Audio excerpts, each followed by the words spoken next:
जय हिंद, वंदे मातरम। मैं जागृति वे चैनल से निर्मला बिश्नोई। और आज है जो हम ज्योग्राफी यानी कि भूगोल के बारे में है जो कक्षा 11 में जो हमारे भूगोल लगती है उसका पहला लेसन है, उसके बारे में है जो हम चर्चा करेंगे कि भूगोल क्या है। कक्षा 11 में हमने पढ़ा कि भूगोल का अर्थ और भूगोल में क्या क्या विषय वस्तु होती है। भूगोल के तहत है जो हम पृथ्वी का जो अध्ययन करते हैं। तो आज है जो हम कक्षा 12वीं में जो हमारे राजस्थान माध्यमिक शिक्षा बोर्ड में जो पहला लेसन है उसके बारे में जो हम चर्चा करेंगे। उसका पहला लेसन है मानव भूगोल, प्रकृति और विषय क्षेत्र, जिसके अंतर्गत है जो हम भूगोल का जो सामान्य परिचय पढ़ेंगे। जैसे शुरुआत में किसी भी चीज का है जो उसके हमें अर्थ मालूम होना चाहिए, और उसके बाद में है जो मानव भूगोल के बारे में है जो हम अध्ययन करेंगे। भूगोल का एक जो सामान्य परिचय है जिसे अंग्रेजी भाषा में जियोग्राफी शब्द से है जो हमारा जो भूगोल शब्द बना है, और यूनानी भाषा में है जो ग्रीक भाषा के दो शब्दों से मिलकर है जो ये भूगोल है जो बना है। जियो यानी कि पृथ्वी तथा ग्राफियान यानी कि उसका जो वर्णन करना होता है, जिसका सामान्य अर्थ होता है पृथ्वी का वर्णन करना। और जियोग्राफी शब्द का सर्वप्रथम प्रयोग है जो इरेस्टोथनीज ने किया था। और आधुनिक समय में जो मानव भूगोल के जन्म जाता है जो जर्मनी के है जो फ्रेडरिक रैटजेल को है जो माना गया है। और उनकी जो एक बहुत ही महत्वपूर्ण पुस्तक है जो है कि एंथ्रोपोजियोग्राफिया, जिसमें कि उन्होंने भूगोल के बारे में बताया है कि भूगोल का अर्थ है, भूगोल के बारे में, भूगोल में हम किस चीज़ का अध्ययन करते हैं। भूगोल के तहत है तो जिसमें भूगोल के दो पक्ष होते हैं, एक मानव भूगोल होता है और एक भौतिक भूगोल होता है। और भूगोल जो हमारी पृथ्वी है उसके बारे में, उसके जो उसका आकार है, उसका प्रकार है, उसके बारे में जो हम अध्ययन करते हैं वो भूगोल के तहत है जो किया जाता है। और भूगोल के जनक है जो उनको जो हिकेटियस को है जो माना गया है। और जो मानव भूगोल है इसकी जो शुरुआत है जो 18वीं शताब्दी में मानी गई है। और भूगोल के तहत है तो हम जो क्रमश है जो भूगोल में दो अलग अलग शाखाएं होती है, एक होती है भौतिक भूगोल और एक होती है मानव भूगोल। जैसा कि नाम से स्पष्ट है कि भौतिक भूगोल के तहत है जो हम जिसके अंतर्गत जो हमारा पर्यावरण का अध्ययन है वो हमें जो भौतिक भूगोल के अंतर्गत आएगा। और मानव भूगोल जिसमें कि हम मानव के भौतिक पर्यावरण का, उसके सांस्कृतिक पर्यावरण के बीच जो किस प्रकार से संबंध होता है, मानवीय परिघटनाओं का जो स्थानिक विवरण होता है, जो विभिन्न भागों में सामाजिक और आर्थिक विभिन्नताओं का अध्ययन है जो मानव भूगोल के अंतर्गत है जो किया जाता है। और मानव भूगोल का प्रादुर्भाव और विकास जो मुख्यतः जो 18वीं शताब्दी में माना गया है। और भूगोल के बारे में जो हमने इतने जो इसका सामान्य परिचय पढ़ा, अब है जो उसकी जो महत्वपूर्ण परिभाषाएं क्या है मानव भूगोल की, जो किन्होंने राइटरों ने क्या क्या जो इसकी परिभाषाएं दी है उसके बारे में जो है हम देखेंगे कि फ्रेडरिक रैटजेल जो कि जर्मनी के विद्वान माने गए हैं, उन्होंने मानव भूगोल की क्या परिभाषा दी है। उन्होंने कहा है कि मानव समाजों और धरातल के बीच में संबंधों का जो संश्लेषित अध्ययन ही क्या है कि मानव भूगोल आएगा। तो रैटजेल ने जो महत्वपूर्ण रूप से मानव समाज और धरातल के बीच जो संबंध होते हैं उनको जो संश्लेषित अध्ययन करना ही है जो मानव भूगोल कहा गया है। उसके बाद में उनकी एक शिष्या है जो कि एलन सैम्पल जो कि अमेरिका की है, तो उन्होंने इसके मानव भूगोल के बारे में जो अपना जो विवरण दिया है, उन्होंने कहा है कि चंचल मानव और अस्थायी पृथ्वी के पारस्परिक परिवर्तनशील संबंधों के अध्ययन को है जो क्या है मानव भूगोल कहेंगे। जो फ्रेडरिक रैटजेल थे वो जर्मनी के थे और उनकी शिष्या थे उनकी जो एलन सैम्पल जो अमेरिका की है, उन्होंने इसके बारे में जो क्या कहा है कि मानव भूगोल क्या है, जिसमें मानव के चंचल और अस्थायी जो पृथ्वी है उसके पारस्परिक संबंधों के अध्ययन को क्या कहा है मानव भूगोल कहा है। और यह नियतिवाद के कट्टर समर्थक थी जो इनके उन्होंने एलन सैम्पल है जो हम आगे इस अध्याय में पढ़ेंगे कि किस प्रकार से जो नियतिवाद क्या होता है। ये 3-4 प्रकार के जो वाद होते हैं, मनोविश्लेषणवादी है तो उसमें, और उसके बाद में जो विडाल डी ब्लासा जो कि जर्मनी के हैं, उन्होंने भी एक जो महत्वपूर्ण जो मानव भूगोल की परिभाषा दी है। उन्होंने कहा है कि पृथ्वी और मानव के पारस्परिक जो संबंध है उसका जो एक नया विचार देता है। उन्होंने भौतिक भूगोल के नियमों और जीवों के पारस्परिक संबंधों का अधिक जो संश्लिष्ट ज्ञान को ही है जो मानव भूगोल के अंतर्गत है जो माना गया है। तो जो विडाल डी लासा है वो फ्रांस के हैं। तो आपके इसमें जो 3 महत्वपूर्ण क्वेश्चन बनते हैं, एक शॉर्ट क्वेश्चन में जैसे आता है 1 नंबर का, तो उसमें पूछ लिया जाता है कि फ्रेडरिक रेडजेल है जो कहाँ के थे, या फिर एलन सैंपल के बारे में पूछ लिया जाएगा कि वो कहाँ के थे, या फिर उनके गुरु कौन थे। तो इस प्रकार से जो आपको जो ये चीजें भी याद रखनी है कि छोटा अगर क्वेश्चन आता है 1 या 2 नंबर का, तो इसमें से जो या तो परिभाषा पूछ ली जाएगी या फिर किसी भी राइटर का नाम दे दिया जाएगा, उसके बारे में उसका देश या उसके बारे में पूछ लिया जाएगा। और जो विडाल डी ब्लास थे तो वो है जो संभववाद के जनक माने गए हैं। तो उस संभववाद में मानव को जो स्वामी कहा गया है। जैसे एलन सैंपल थे वो नियतिवाद के समर्थक थे, और विडाल डी ब्लासा थे वो है जो संभववाद के जो समर्थक माने गए हैं। और इसके बाद में एक महत्वपूर्ण परिभाषा और है जो डिनेक और पिट्स की है। उन्होंने भी मानव और उसके कार्यों को समष्ट किया है मानव भूगोल के तहत। जो इस प्रकार से जो हम एक जो सभी परिभाषाएं होती हैं उसके बाद में हमें अपने एक निष्कर्ष के रूप में ये कह सकते हैं कि मानव भूगोल वह है जिसके अंतर्गत मानव और उसके धरातल का और पृथ्वी के उसके जो अस्थायी परिवर्तनशील संबंध होते हैं उन सभी को मिलाकर क्या है मानव भूगोल कहा गया है। इसके बाद में है जो आगे हमारा पॉइंट है मानव भूगोल की प्रकृति। मानव भूगोल की प्रकृति है जो किस प्रकार की है, उसमें किस चीज का है जो अध्ययन किया जाता है। तो इसमें जॉन ब्रूस है जो एक अर्थशास्त्र के संबंध में जो उन्होंने कहा है कि जिस प्रकार से अर्थशास्त्र में हम कीमतों का अध्ययन करते हैं, चिकित्सा के क्षेत्र में अध्ययन किया जाता है, वनस्पति विज्ञान में पौधे पेड़ पौधे जीव जंतुओं का अध्ययन किया जाता है, उसी प्रकार से मानव भूगोल का मुख्य केंद्र बिंदु है जो मानव होता है। और इसमें जो प्रमुख स्थान है कहाँ और क्यों जिससे महत्वपूर्ण है जो प्रश्नों के उत्तर देने का प्रयास किया जाता है। तो मानवीय भूगोल में प्रमुख केंद्र बिंदु क्या होता है कि मानव होता है। जैसे कि भौतिक भूगोल में तो उसमें तो हम पर्यावरण का अध्ययन करेंगे, और मानव भूगोल है तो मानव में उसके मानव का जो अध्ययन किया जाएगा, तो उसका केंद्रीय बिंदु क्या होता है मानव होता है। जॉन ब्रूस ने इस प्रकार से बताया है। और उसके बाद में उसका विषय क्षेत्र क्या है मानव भूगोल का, तो उसके बारे में जो अमेरिका के विद्वान है हटिंगटन ने मानव भूगोल के क्षेत्र को 2 वर्गों में बांटा है, या कहें कि उन्होंने मानव भूगोल की जो 2 दशाएं जो बताई है, जिसमें एक तो होगी भौतिक दशाएं और एक होगी मानवीय अनुक्रियाएं। इस प्रकार से आपका एक छोटा क्वेश्चन भी बनता है कि मानव भूगोल के विषय क्षेत्र को हटिंगटन ने कितने भागों में बांटा है, या फिर उनके जिन 2 भागों में बांटा गया है, या फिर जो दशाएं हैं उनके बारे में जो पूछ लिया जा सकता है। इसलिए विद्यार्थी को जो आपके छोटा क्वेश्चन आए तो मतलब उसमें से इस प्रकार से पूछा जा सकता है, या फिर हटिंगटन के बारे में पूछा जा सकता है कि वो कहाँ के निवासी थे, अमेरिका के थे, रूस के थे या फ्रांस के थे, तो ये पूछा जा सकता है। और इसके बाद में जो उसके विषय क्षेत्र के प्रमुख तथ्यों को जो सम्मिलित किया गया है उसके बारे में जो हम जो एक छोटा सा जो अध्ययन देखेंगे। तो जनसंख्या और उसकी क्षमता। तो जनसंख्या में क्या आएगा कि जनसंख्या का वितरण किस प्रकार से होगा, जनसंख्या का प्रारूप क्या होगा, उसमें जो जनसंख्या में उसके जनसमूह में हम किस प्रकार से रहते हैं, वो सब है जो। और जो अधिवास यानी कि जहां पर निवास स्थान होता है, और सामाजिक संरचना में ऐतिहासिक परिप्रेक्ष्य का जो विवेचन है जो इसके अंतर्गत है जो विषय क्षेत्र है ये जो मानव भूगोल के, उसमें जनसंख्या और उसकी क्षमता ये जो उसके अंतर्गत हमारे आएंगे। उसके बाद में हमारा दूसरा पॉइंट है प्रदेश के प्राकृतिक संसाधन। तो प्राकृतिक संसाधन में क्या आएगा, जिसमें कि भूमि है, जल है, जो खनिज पदार्थ होते हैं, जो वन होते हैं, जिन का जो अध्ययन किया जाता है, वो जो सभी क्या है जो प्राकृतिक जो मानव भूगोल है उसमें प्रदेश के प्राकृतिक संसाधन के अंतर्गत जिसमें जो जिनका हम जो अध्ययन करते हैं।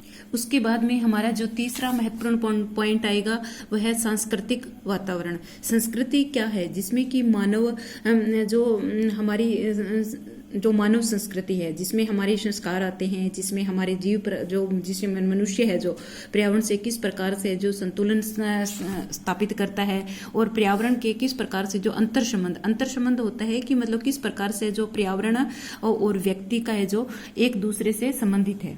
और इसमें जीव जंतुओं का मानव के वातावरण के साथ अनुकूलन, जीविका के साधन, परिवहन, भवन निर्माण सामग्री आदि का जो अध्ययन इसमें जो सांस्कृतिक वातावरण के अंतर्गत है जो किया जाएगा। उसके बाद में हमारा जो चौथा पॉइंट होता है कालिक अनुक्रम यानी कि किस प्रकार से है जो उस प्रकार का उनका जो हमारे जो क्रियाकलाप है जो किस प्रकार से हम जो हमारा उत्तरोत्तर जो मानव ने एकदम से किसी भी चीज का है जो विकास नहीं होता, धीरे धीरे किसी भी चीज का है जो विकास होता है उसमें जो टाइम लगता है। ये नहीं कि अचानक से किसी भी चीज में जो परिवर्तन होता है, तो वो इसको है जो कालिक अनुक्रम सभी चीजों का कोई भी हो, चाहे मानव हो या फिर हमारा जो भूगोल है, जो हमारी पृथ्वी की जो संरचना है उसमें किस प्रकार से उसका जो विकास हुआ है, इसका है जो कालिक अनुक्रम क्रियात्मक जो गत्यात्मक अनुरोध उत्तरोत्तर यानी कि जो किस प्रकार से उसका धीरे धीरे जो विकास हुआ है उसका है जो अध्ययन है जो भूगोल के अंतर्गत किया जाएगा। उसके बाद में विषय क्षेत्र में आएगा समायोजन यानी और प्रादेशिक संगठन, जिसके अंतर्गत है जो मनुष्य है जो किस प्रकार से जो पृथ्वी पर अपनी है जो छाप यानी कि उसकी क्रियाओं के द्वारा किस प्रकार से जो कैसे लगाई गई है, इसका जो अध्ययन है जो भी क्या है जो मानव भूगोल के अंतर्गत है जो आएगा। जिसमें जी जो हमारी जो संसाधन है हमने उस प्रकार से हमारे संसाधनों का किस प्रकार से प्रयोग किया जाता है उसका अध्ययन क्षेत्र। दूसरा उसका पक्ष आएगा कि भविष्य के परिप्रेक्ष्य में कि किस प्रकार से है जो समायोजन यानी कि किसी भी चीज में हमारा समायोजन किस प्रकार से होता है। कोई भी चीज है व्यक्ति हो तो उसमें समय के और परिस्थिति के अनुसार है जो उनमें जो परिवर्तन आता रहता है। परिवर्तन क्या है, प्रकृति का नियम है और जिस प्रकार से किसी भी चीज में जो परिवर्तन आएगा तो उसका उसमें भविष्य में भी पहले हम किस प्रकार से रहते थे और वर्तमान में जो कोरोना की वैश्विक महामारी के कारण है जो हमने पहले विद्यालय में अध्ययन किया जाता था, लेकिन अब क्या है कि हम ऑनलाइन जो पढ़ाई का माध्यम है जो बनाया जा रहा है, जिसमें सरकार के द्वारा स्माइल कार्यक्रम चलाया गया है और फोन के माध्यम से नेट के माध्यम से जो और दूरदर्शन के माध्यम से भी है जो बच्चों को पढ़ाने के लिए जो उसका प्रसार जो किया जा रहा है कि इस प्रकार से जो बच्चों की पढ़ाई है जो बाधित न हो। इस प्रकार से जो हम मनुष्य है जो समय के अनुसार और अपने आप को प्रकृति में समायोजित कर लेते हैं। तो इन सब का अध्ययन भी क्या है जो मानव भूगोल के अंतर्गत किया जाएगा। उसके बाद में अन्य प्रदेशों से हमारा जो लास्ट पॉइंट है जो इसका किस प्रकार से है, तो पृथ्वी में मनुष्य है जो वो एकांकी नहीं होते, उसका जो विभिन्न प्रकार के संबंध होते हैं जिसके तहत है जो वो उसके क्षेत्र में आर्थिक, सामाजिक और सांस्कृतिक जो है एक दूसरे से संबंध है जो उनका जो अध्ययन किया जाएगा। तो अन्य प्रदेशों से कि ये नहीं है कि जैसे हमारे संपूर्ण भारतवर्ष में 28 राज्य है तो वो एक दूसरे से प्रदेशों से किस प्रकार है जो उनका जो संबंध होता है, जो केंद्र शासित प्रदेश है इस प्रकार से जो एक दूसरे प्रदेश और उनका जो संबंध स्थापित किया जाता है। उसके बाद में हमारा जो पॉइंट आएगा महत्वपूर्ण जो मानव भूगोल का जो विकास, किस प्रकार से जो मानव भूगोल का विकास हुआ है उसको जो 3 भागों में यानी कि विकास या उसको भाग कहें कि उसको जो विभाजित किया जा सकता है कि अचानक से किसी भी चीज का, जैसे हमने पहले जिक्र किया कि किसी भी चीज का विकास जो धीरे धीरे होता है, तो इसमें मानव भूगोल का विकास किस प्रकार से हुआ है जो इसको महत्वपूर्ण दृष्टि से 3 भागों में बांटा गया है। आपके जो बड़ा क्वेश्चन आएगा उसमें ये भी पूछ लिया जाएगा कि मानव भूगोल का विकास या फिर कहें कि मानव भूगोल को कितने भागों में बांटा गया है या फिर कितने युगों में बांटा गया है। तो इस प्रकार से किसी भी तरह से आपका जो प्रश्न पूछा जा सकता है। उसके बाद में जो प्राचीन काल में क्या था कि किस प्रकार से प्राचीन काल से, जैसे कि उसके नाम से ही स्पष्ट है कि व्यक्ति है जो हमेशा ही एक दूसरे से हम अन्यानुसृत संबंध यानी कि कोई भी चीज है जो एक दूसरे पर आश्रित होती है और इस प्राचीन समय में जैसे भारत, चीन, मिस्र, यूनान, रोम, विश्व की जो विभिन्न सभ्यताएं थी वो किस प्रकार से जो एक दूसरे से रिलेटेड थी। पहले जो किसी भी चीजों का वस्तुओं का आदान प्रदान किया जाता था। अब क्या है कि पैसे का लेन देन हो गया है, तो अब हम कोई भी चीज है जो पैसा देकर खरीदते हैं। पहले क्या होता था, किसी के पास जो चीज होती थी, जिसके पास अन्न होता था वो अन्न ले लेता था, और जिसके पास सब्जियां, जो फल फ्रूट थे, वो एक दूसरे का जो उनकी वस्तुओं का आदान प्रदान किया जाता था। तो किस प्रकार से जो प्राचीन काल में जो हमारे वेद में उसमें व्यक्ति थे वो सूर्य को, अग्नि को, जल को और पृथ्वी को है जो देवता के रूप में मानते थे, और उन्हीं की जो पूजा अर्चना है जो करते थे। उसके बाद में यूनान के दार्शनिक थैल्स और एनेक्सी मेंटर थे, जिन्होंने की जलवायु और वनस्पति और मानव समाज का जो वर्णन किया गया है। तो इसमें जो ये भी पूछा जा सकता है कि जो ये थैल्स और एक्सीमेंडर ये कहाँ के थे, तो इनके बारे में भी पूछा जा सकता है। जैसे पीछे रेट जेल के बारे में, एलन के बारे में, या विडाल डी लासा कहाँ के थे। तो इस प्रकार से जो छोटा क्वेश्चन बनता है, तो इसमें आपको ये पता होना चाहिए कि कौन से जो वो दार्शनिक कहाँ के रहने वाले थे। तो अरस्तु थे, जिन्होंने भी कहा, उन्होंने बताया कि मानव के बारे में जो प्राचीन है कि मानव जो ठंडो प्रदेश में जो व्यक्ति रहते हैं, जो उनका स्वभाव क्या होता है, वो क्या है, बहादुर प्रवृत्ति के व्यक्ति होते हैं, और इनमें चिंतन जो है उनका जो कमजोर होता है, यानी कि उनके सोचने समझने की शक्ति है जो थोड़ी है जो कमजोर होती है। और जबकि एशिया के जो लोग होते हैं वो सुस्त या कि और चिंतनशील होते हैं। और उसके बाद में हेरोडोटस ने कहा है कि घुमक्कड़ जाति के जो व्यक्ति रहते हैं, जो स्थायी रूप में जो कि कृषि का कार्य करते थे, वो कृषक जातियों के बारे में उन्होंने कहा है। तो इसके बारे में ये पूछा जा सकता है कि हेरोडोटस ने किसके बारे में कहा है, कि घुमक्कड़ी जाति के बारे में, या फिर अरस्तु ने जो ठंडे प्रदेश में व्यक्ति रहते हैं उनके स्वभाव के बारे में क्या बताया। ये भी आपका जो 1 नंबर या 2 नंबर के क्वेश्चन आता है, तो इस बार आपको जो बता सकते हैं। तो मानव भूगोल के जनक के बारे में जैसे हमने शुरुआत में कहा था कि हेकेटेशियस थे और स्ट्रेबो, उन्होंने के जो समकालीन थे जो रोमन के थे, और उन्होंने जो मानव भूगोलवेताओं में भूख पारिस्थितिकी स्वरूप का मानव और उसकी प्रगति के प्रभाव का स्पष्ट अध्ययन किया है। तो आपसे ये छोटा क्वेश्चन भी बनता है, भूगोल के जनक किसे कहा गया है और मानव भूगोल के जनक किसे कहा गया है। तो इस प्रकार से जो आपके छोटा क्वेश्चन भी बन सकता है। उसके बाद में है जो ये प्राचीन काल, उसके बाद में आएगा मध्यकाल। सबसे पहले जो प्राचीन था, उसके बाद में मध्यकाल, जिसमें किस प्रकार से जो हम किस प्रकार के मध्यकाल में जो व्यक्ति है जो किन साधनों का उपयोग करते थे, किस प्रकार से जो उनका जीवन होता था, किस प्रकार से जो अपने जीवन का निर्वाह करते थे। तो नौ चालन संबंधी कुशलताओं का अन्वेषण यानी कि आविष्कार में बाद में धीरे धीरे जो आविष्कार होने लगे, तकनीक का ज्ञान होने लग गया, और इसके कारण जो व्यक्ति है जो दक्षता में निपुण हो गया। और मिथक मध्य प्राचीन काल था, उस टाइम में जो व्यक्ति को ज्यादा किसी चीज का ज्ञान नहीं था, जिसकी वजह से क्या है कि व्यक्ति में अंधविश्वासी प्रवृत्ति का था। लेकिन जैसे जैसे मध्यकाल आता गया तो उसमें क्या है कि व्यक्ति ने उसकी अन्वेषण खोज करने लग गया और वैज्ञानिक दृष्टिकोण उसमें विकसित हो गया। और आधुनिक काल के बारे में जैसे सभी को पता है, जिस मतलब जो है, वैसे तो जो आधुनिक काल जो हम रह रहे हैं ये भी काल है क्या है, आधुनिक काल के अंतर्गत आएगा। लेकिन शुरुआत है जो इसकी जर्मनी के है बोल्ट, रीडर, फ्रोबेल, पेसल और रिच एंथोफेन और रेट जलने की थी। जो आधुनिक काल के जो शुरुआत है जो उन्होंने कर दी थी। और जो फ्रांस में मानव भूगोल का सबसे अधिक है जो विकास हुआ था। और अमेरिका में, जैसे कि अमेरिका एक विकसित देश है, जो भी अमेरिका, रूस है और चीन है, जो भी आधुनिक समय में भी हम देख रहे हैं कि वो जो हर काम में, हर क्षेत्र में जो हमसे है जो आगे रहते हैं। तो उनमें जो इस प्रकार से जो आधुनिक समय का जो भूगोल थी, उसका सबसे पहले जो फ्रांस में है जो मानव भूगोल का सबसे अधिक विकास हुआ था। और वर्तमान समय में उसमें अमेरिका में भी था।